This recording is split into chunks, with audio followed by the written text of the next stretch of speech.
Welcome to the Cosmic Goodie Bag. My name is Carla Cherry. I am your host. We are talking with spiritual seekers about cosmic theories, their personal path, and expertise.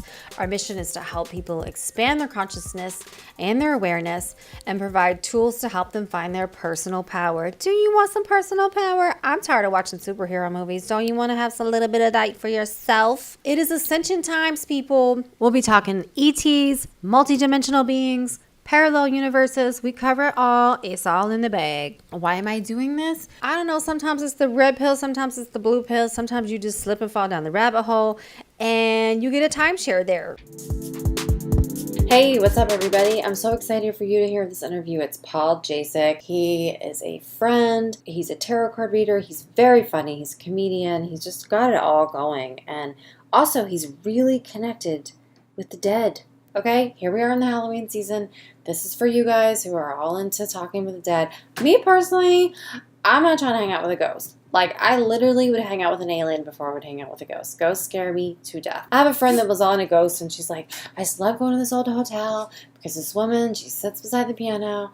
And I'm like, that's freaky. Why are you trying to stay behind that piano for 100 years? Go home. Go somewhere else. Walk towards the light, Caroline. You know what I'm saying? He talks about working for the Shining Hotel. He talks about the Comedy Store. And I'm here to tell you that you're going to hear some things you cannot unhear, okay? I was a curious cat. Then I asked the questions. Now I can never unknow them. So if you want to hear some spooky shit about the Comedy Store, it's in this one. He talks about how to treat ghosts, good ones and bad ones, so you're getting a whole lesson book on that. He talks about stars and astrology and Mercury Retrograde and what that means, all kinds of stuff. Look, let me tell y'all, here we are in the Halloween season. This is a treat for you. And if you're into dead people, this episode is for you. Paul Jacek is a naturally gifted clairvoyant and professional tarot card reader for over 3 decades. Paul is originally from Colorado, where he learned the art of psychometry from his grandmother at an early age. He has a background in comedy, dinner theater, and an extensive resume of working in haunted venues, including the hotel The Shining was based on, which we will definitely get into. He is currently a docent at the Nearly Departed Tours here in LA. You may book a reading or workshop with Paul at the Liberated Emporium in Los Angeles. Welcome, Paul Jacek, to the Cosmic Goodie Bag. My goodness. Well, thank you, Carla. I'm very excited about this today. Me too. Oh my gosh. So, okay, I did a reading with you recently, and what I loved about your reading was the humor. You're so funny, and I know that my guides and my higher power has a sense of humor. So it was awesome to see the humor really come through you, which I really appreciated. Well, thank you. You know, the other side, since they live basically in heaven, they don't have the concerns that we have. So they're very lighthearted about things. And we come, you know, especially people come to me and they want to talk to someone who has passed, you know, their grandmother or someone. And sometimes they're not available because they're not just sitting on a cloud plucking a harp, you know, there are things to do too. And so occasionally when they do, and I'm not necessarily, I'm sort of a baby medium. I'm working with that gift as well. But sometimes they're like, you know, you're going to be here in a minute. So I really can't spend much time. You know, I love you. I'll talk to you later. And when I gave that message to a woman, she goes, that is my mother. She didn't have time for me in life. I'm certain she's not that interested in what we're doing after she's passed. That sounds so funny because my grandmother, when I did a reading after she passed and I talked to somebody, she was funny through and we had an argument through the medium. And and that's how I knew it really was her, because I was asking her questions she was refusing to answer, and she was trying to tell me how to raise my daughter. So I was like, okay, this is 100% my grandmother. All right, so I want to go back. I ask everybody the same question. What is an early memory of yours where you just knew I'm a little different? Mine was very early. I must have been at least 5 or younger. I come from a loving family, and we lived in a big Edwardian 9-room house in a small town in Colorado. And after my mother would tuck me in, another lady would I would just be about asleep, would tuck me in or lean over and check on me. And finally, I asked my mother, who's the nice lady that comes and tucks me in after you do? And she's like, there's nobody there. And I'm like, no, she's really nice. And I just, you know, and she was having none of it. And it was years later. As I said, I grew up in a small town, and it was my sister-in-law's mother who was the librarian for our town. And I was chatting about it, and she said, "Oh, do you know the original builders of that house in 1909, where your bedroom was the nursery, and they lost their daughter in the flu epidemic. So I'm certain she's coming in to check on you." Wow. So I was never frightened. I was just aware.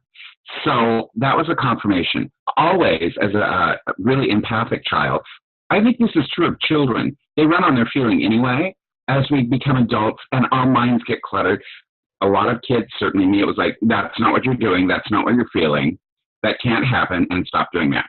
And so I just shut it all down. It wasn't until I was in high school that I had a lot of time in study hall that I picked up a pack of tarot cards, and I would read tarot during study hall when I should have been doing something else. I've never let schooling get in the way of my education. Right. So, okay, you mentioned in your bio that your grandmother taught you the art of psychometry. Indeed. So what set the stage for us? You're on a farm in Colorado, and what was she like, and what is psychometry? Okay, my grandmother on my father's side was a big, buxom Kansas farm woman, and I don't know that she went past the 5th grade in education. So she was very tuned into the natural flow, especially in farming. So when we would have a few minutes, and she had no problem telling everybody that I was her favorite, and I was the youngest of quite a few grandchildren, but she would pick up an object and she would turn to me and she would say, "Tell me the story." And so I thought I was making stuff up, and she would nod to me and she goes, good to know. And we could do that game anywhere, in the house, outside, it didn't matter. And I thought I was entertaining her. And so one day she said, "I want to show you something." And we picked up 2 sticks, and she put one in my left hand and one in my right hand. And she said, "So if you're ever lost, you can find water." And I'm like, what? I must have been at least about 7 or 8. And we started walking around the backyard, and I could feel a tension in these 2 sticks. And the closer we got to the garden hose, the closer they came together. Are you serious? Said, I'm completely serious. And she said, "When they cross, there's water there, and you could dig." She said, "There's water here because the hose is on." So I would play the game all the time. Go ahead. Wait, how did she learn this? Where does this come from, and what is her background? Where is she from?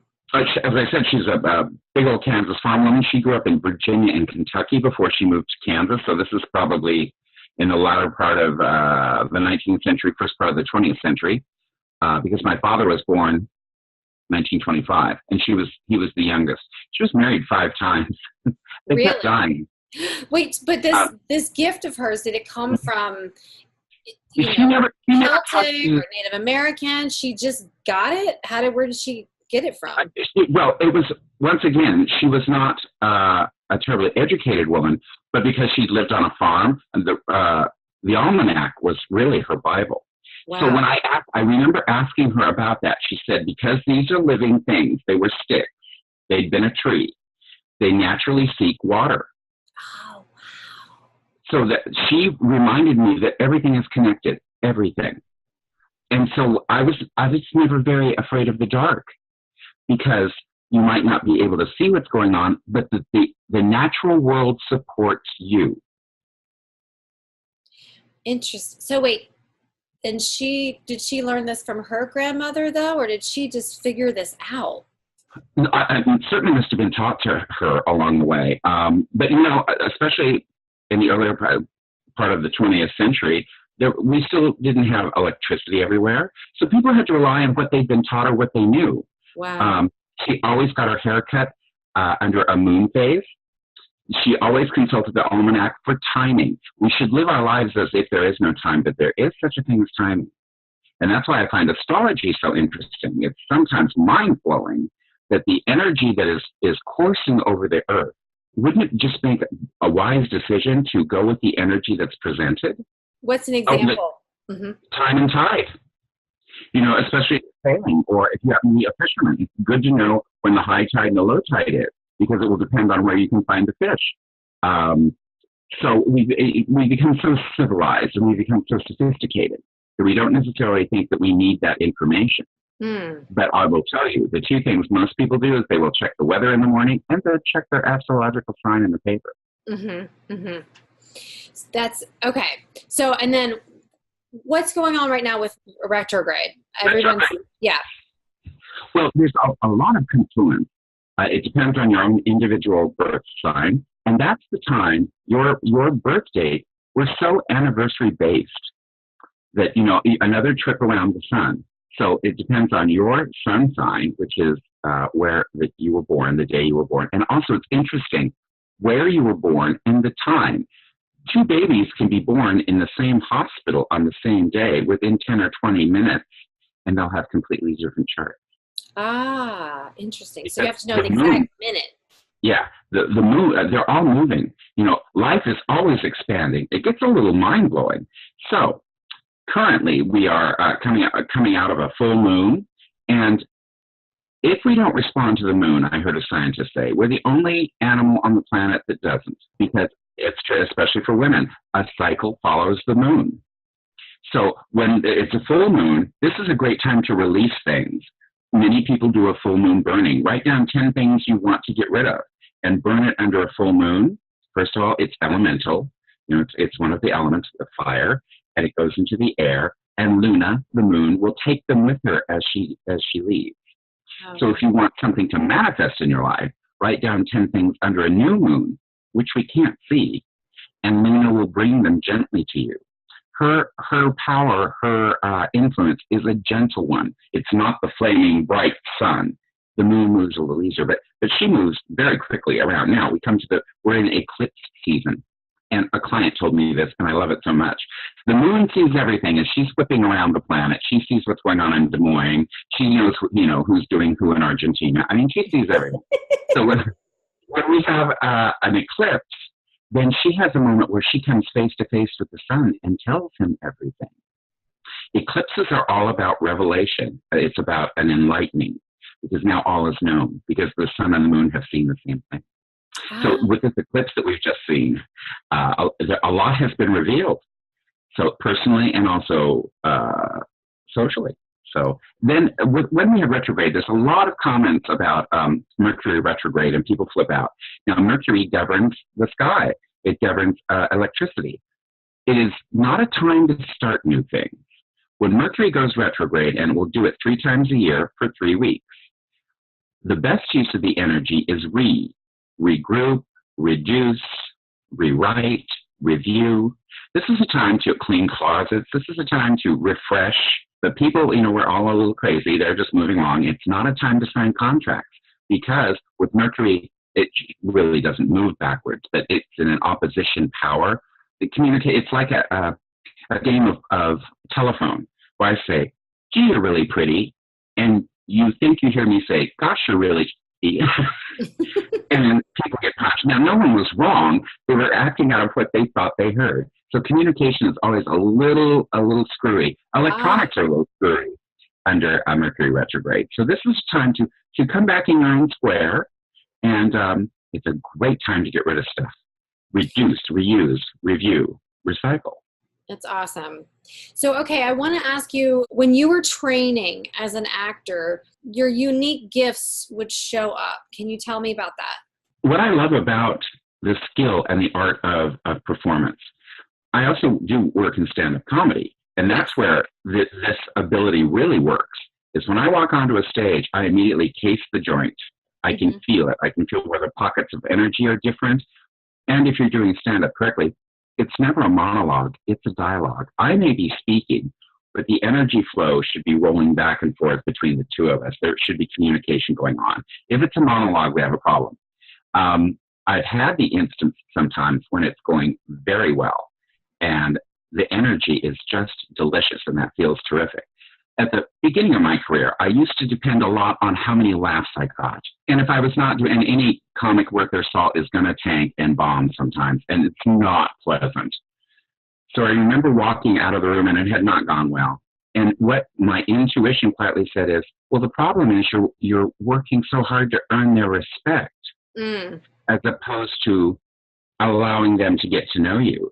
So in my mind now, at the back of the room, just past where I can really see in the dark, I imagine a table with all of my best friends, living and dead, and they get me. And so I actually play to them. So since it's just a complete love fest all the way around, if the other people in the room enjoy it, then we all win. Oh, that's such a great trick. You know, I do stand-up comedy as well, and it's interesting just studying the different, I almost get lost in trying to study the audience, you know, who's laughing. I especially am at the beginning of doing stand-up, and I started in a small southern town, and I would notice that a lot of times the women or the girls would look to their boyfriend to see if it was okay to laugh.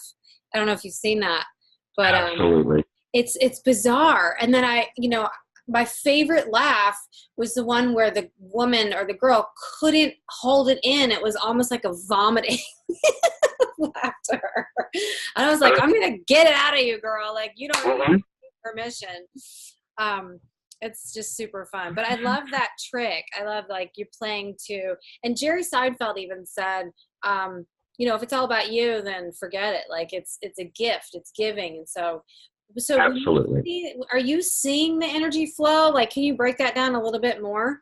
I can, especially if it's a very dark room. You know how they will lower the lights? The darker it is, then I can watch the energy roll around the top of the room. That's so crazy. What does it look like? Remember back in the day when people had cameras that had flash cubes? Yeah. You see that brilliant flash, and if you're looking at it afterwards, the wavy lines, you kind of had to wait for your eyes to adjust. Yeah. That waviness is the energy I can see around the room. Is it a color?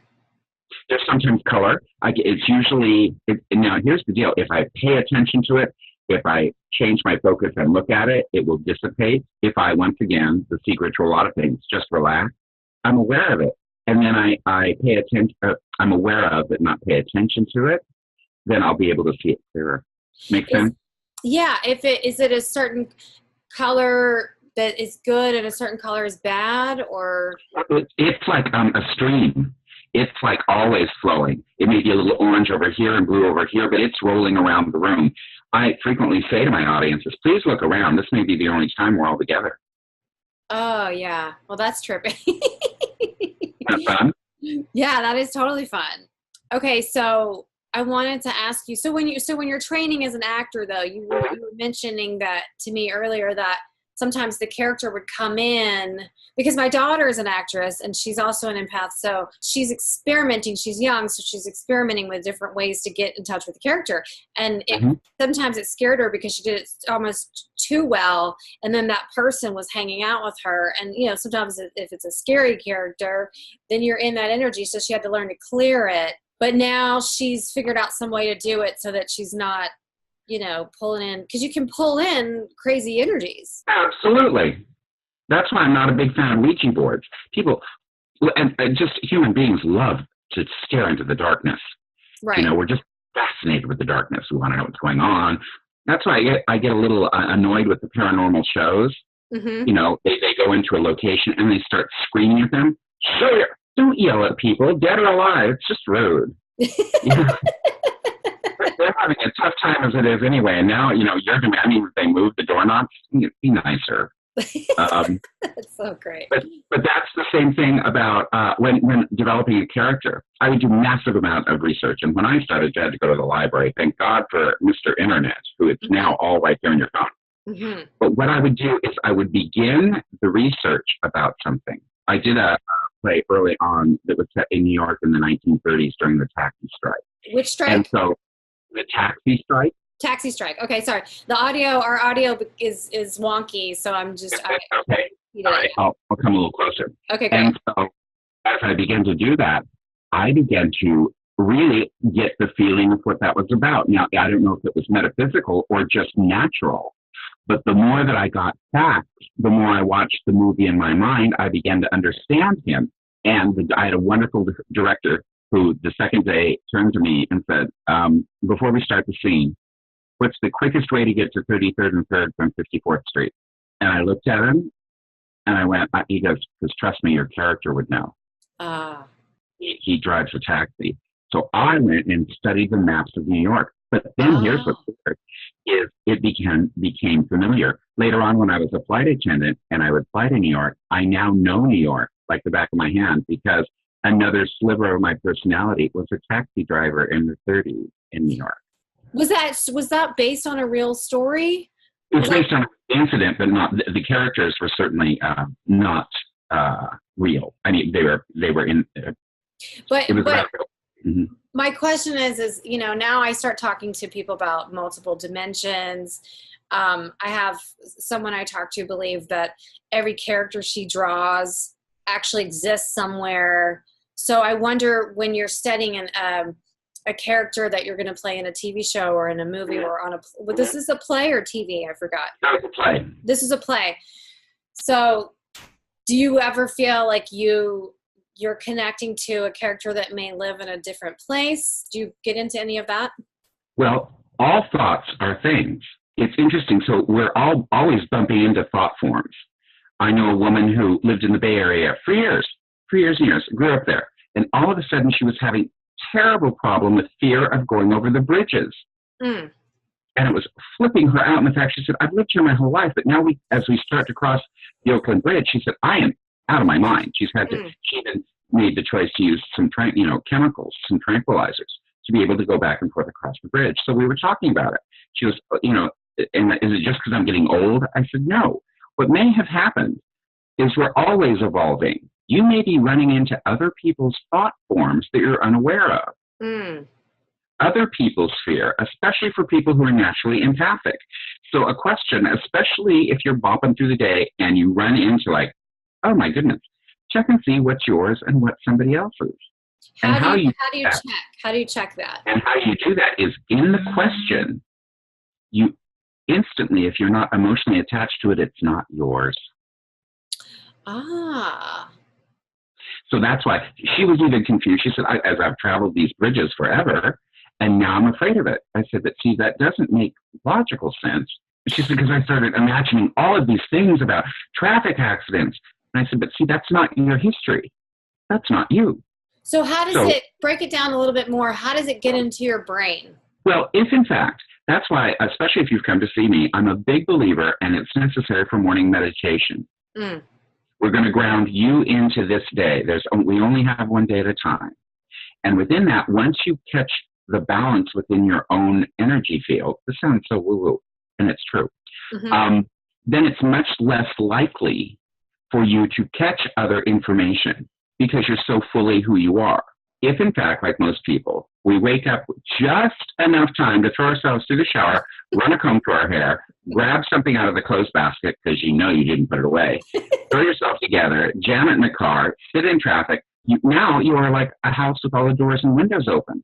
Wow. So anything that's rolling by, the poor homeless man next to you. In fact, I have such great compassion.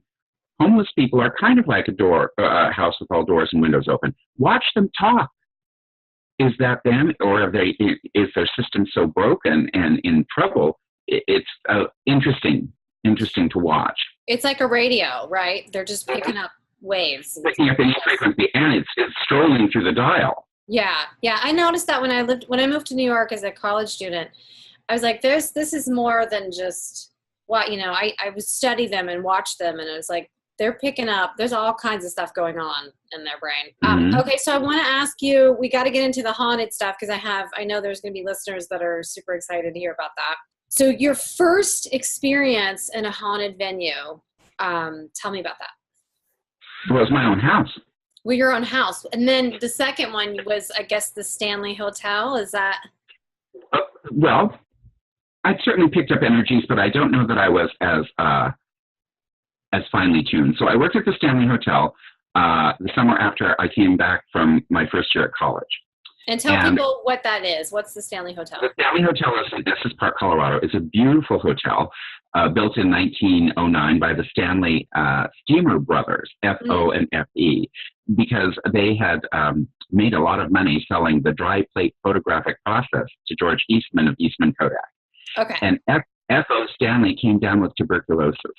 And Colorado was known for its high, clear, dry weather, which was helpful for people who suffered from tuberculosis. So they came west, they found this beautiful spot, and they built a gorgeous Georgian hotel. It did not have heat. It was only open in the summer. It opened on Memorial Day, and it closed on Labor Day for years. And it's a beautiful, gracious hotel. It also had the first elevator west of the Mississippi, and it was a hand-operated brass elevator. So come to the time I am there, and this is in the late 70s, quite a bit of history had gone on at the Stanley Hotel, and it was the summer after Stephen King had written his famous book, The Shining. Nice.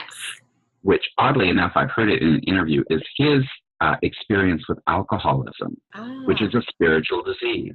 Right. So the Stanley Hotel has a large main building, and then a smaller replica of the main building, and then a concert hall. And I was a houseman during the day. I was making beds, cleaning toilets, and then at night I was part of the dinner theater.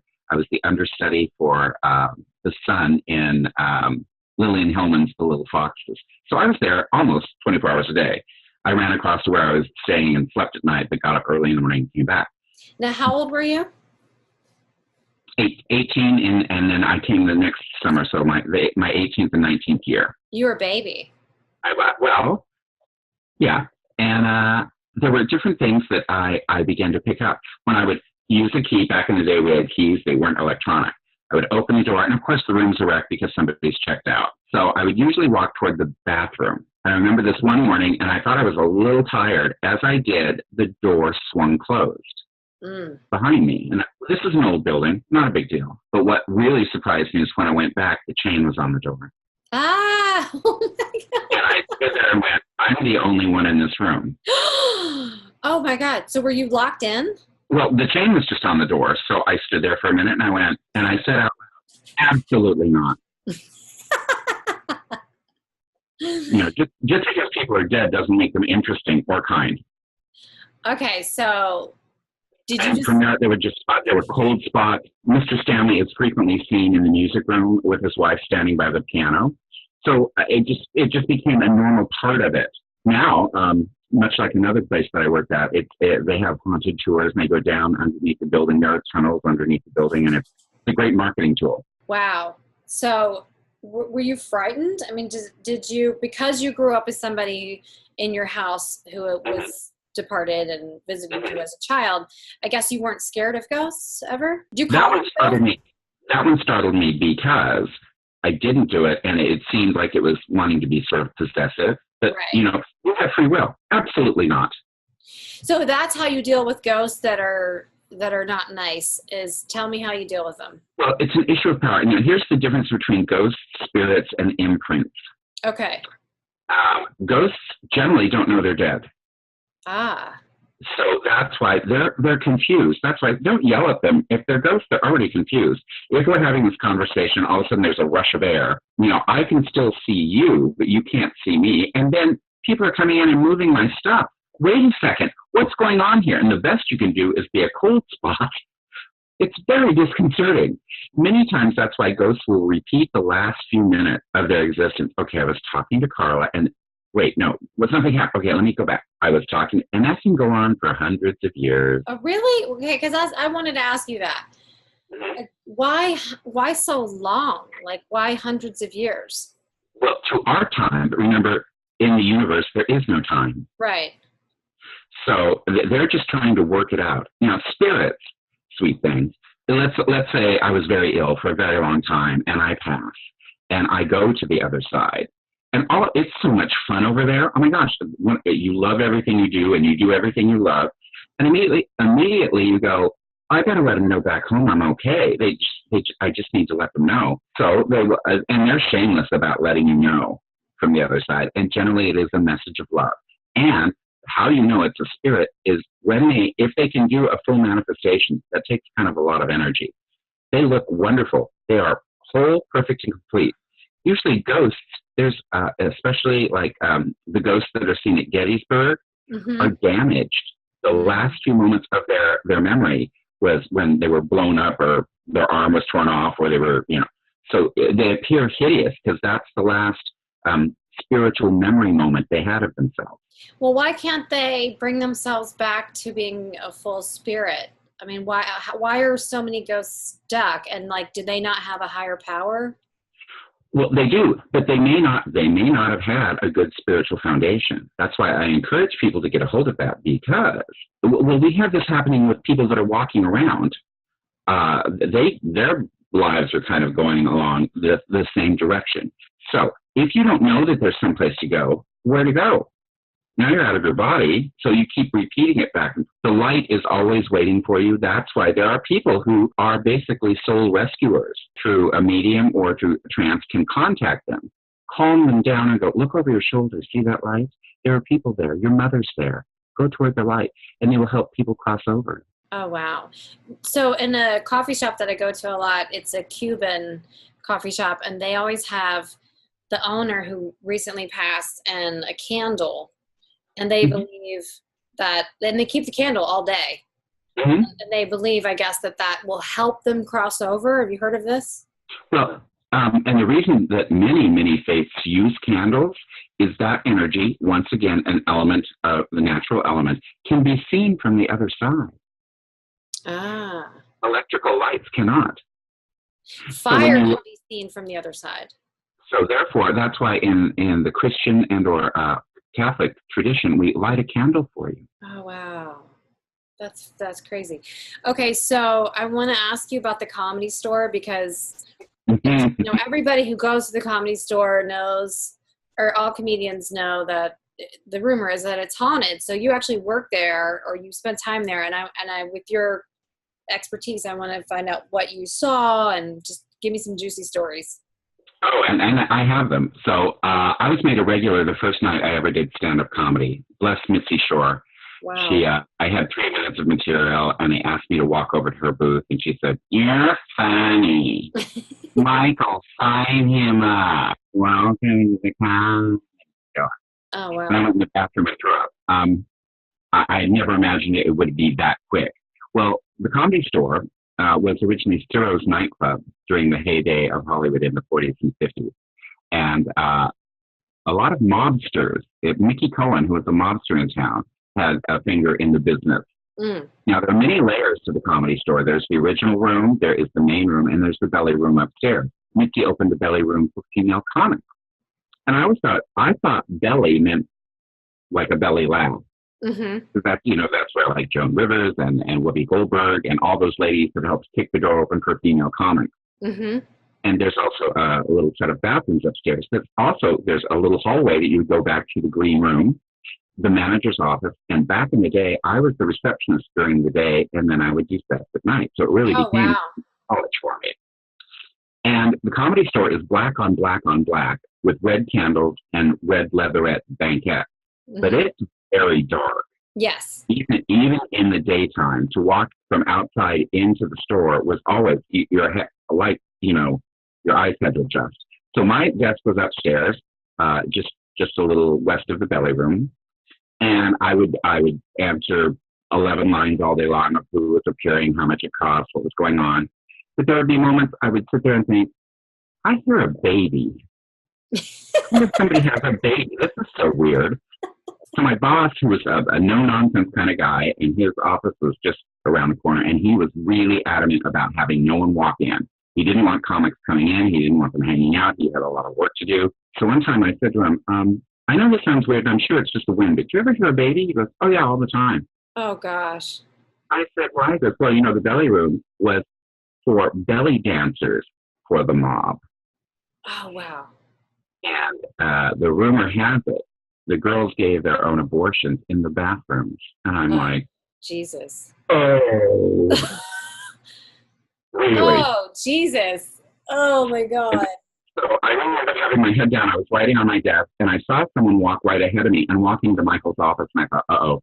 So I jumped up and ran around the corner. Now, Michael's door was about 5 inches thick. It was a steel door. It was a safe room for the mom. Wow. So it wasn't easy just to shut his door. So that's why he kept it open. But I was sort of the guard dog, and I went flipping around the corner, and he was writing, and I said, Michael, I'm so sorry. He said, why? I said, and I looked around. He goes, oh, someone walked in? I said, yeah. He goes, brown suit. And I had seen it from, and I said, I think so. He goes, don't worry about it. It happens all the time. And I said, was it a ghost? He goes, I don't know. People say it all the time. He said, I've never seen it, but people have walked by. Who do you think it was? Finding out later on, there are two hitmen who work in the store, and they are ghosts. They don't know that they've passed on. They used to do some of the enforcing, and there is no money in this world that would take me down into the basement of the Comedy Store. Really? The energy is, I was scared to death. just Really? going by the door. But that's where they were doing a little enforcing, a little breaking of knees, a little was down in the basement. So other comedians and other waiters and waitresses have seen two men dressed in 40s garb, one in a brown suit, standing in different areas of the showroom and places like that. Wow. So, yeah. Plus, you know, if we talk about death, how many comics have died on that stage? Jeez. So. Yeah. Are you watching I'm Dying Up Here, the show that's...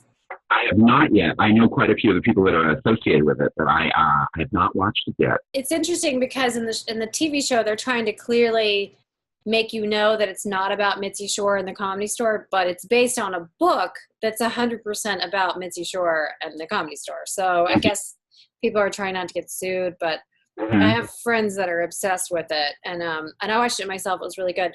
So I wanted to ask you, you read cards that are, thank you for sharing that story, because I always kind of knew, but now I'm really freaked out. So I'm going to move on to the next question.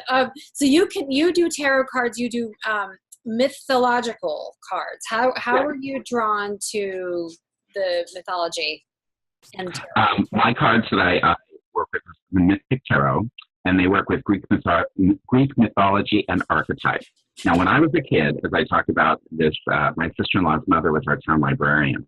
She used to say, you can be the second greatest authority on any subject by a day in the library. So I remember a large book that was all about Greek mythology, and it had great color plates and interesting statuary, and I was fascinated with it. So when I began reading professionally, I found the Mythic Tarot, and I had been trained on the Rider-Waite deck, which many people still use. It's very common, and I love the imagery there. But I just sort of love the Greek mythology, and so they've been my dear, sweet friends for 30 years. So that's the ones that I work with. So it's interesting because I just was, I interviewed somebody who was talking about fairies, and, you know, I just opened up my mind to, I never thought of fairies as being real. We're so taught that fairies are fiction, and we're also taught that, you know, myths are fiction. Where do you fall in with the idea of them being real or fiction? Storytelling is so important. I think it goes along with our souls are hungry for the sacred. We're also hungry for information.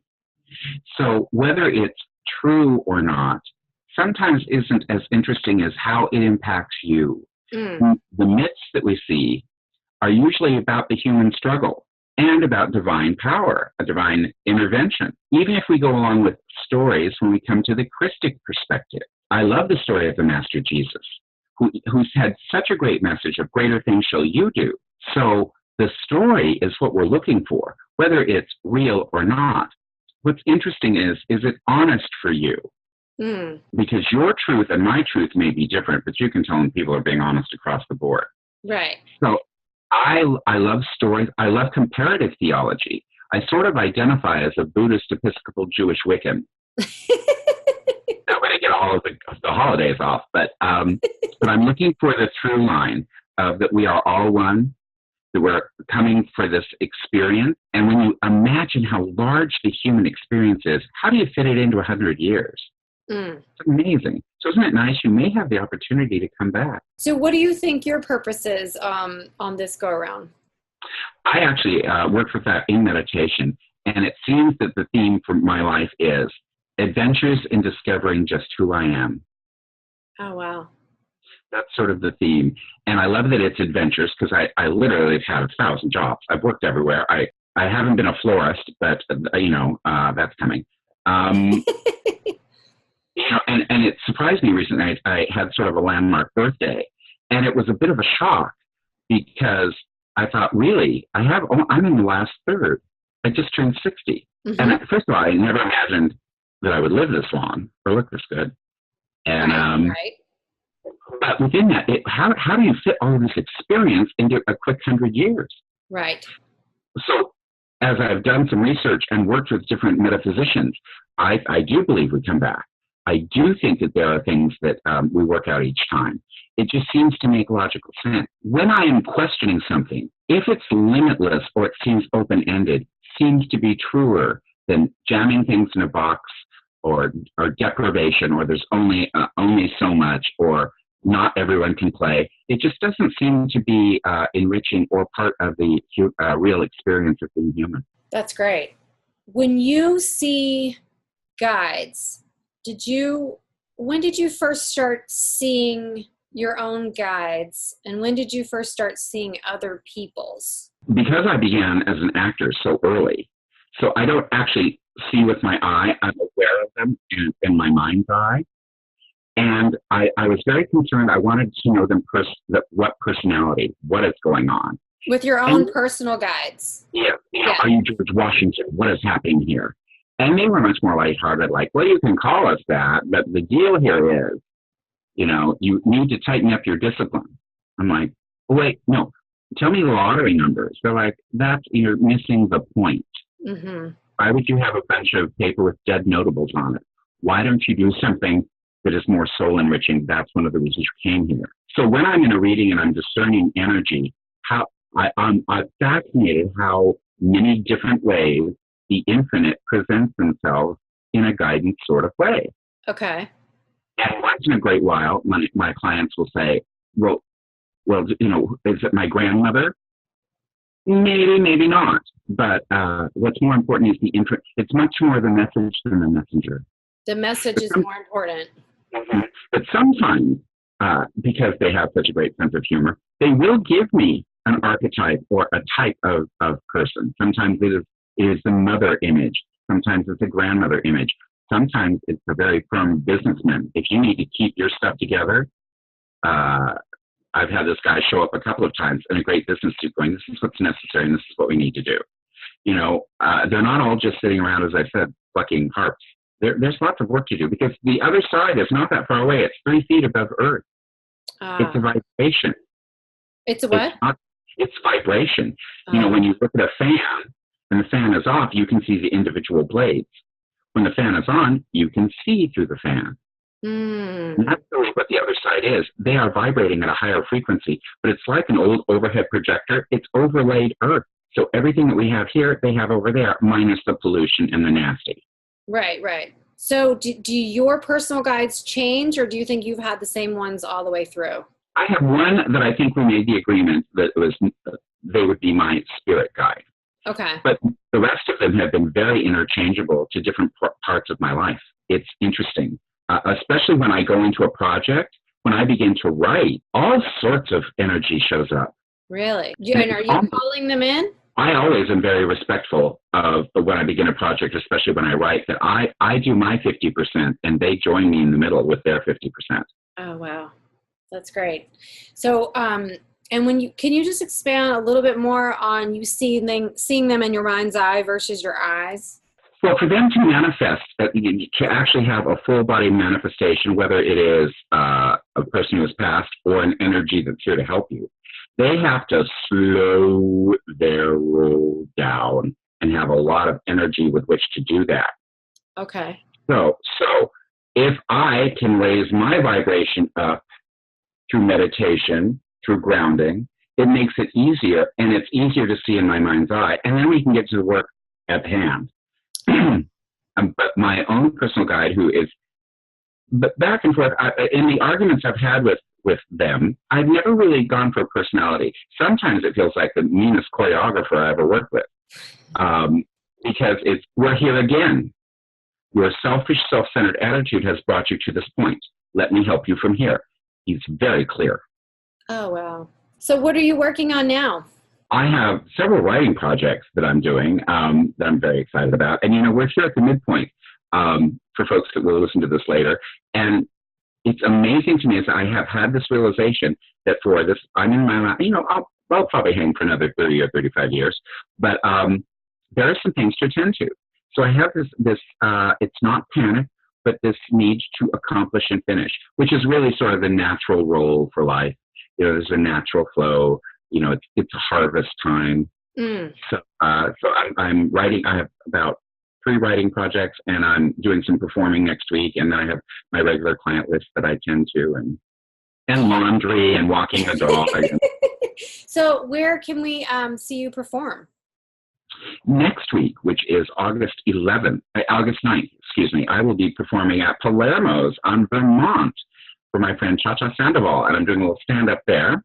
Nice. And it's a great little show. And there's some club dates that are coming up later on in October, November. They just haven't been solidified just yet. Okay, perfect. And we can find you on your Facebook? On my Facebook page, look for Paul Jacek, Jacek. That's me. Okay, perfect. And then if people want to hire you for a reading, which I highly recommend because I thoroughly enjoyed mine and I'm coming back myself, we can find you at the Liberate Emporium. Indeed. Okay. And I also do private parties, so you can instant message me on Facebook. I love doing people's parties, and as we swing towards the holiday season, grab a hold of me. What'd you say? I'm sorry. Grab a hold of me. Grab a hold of him.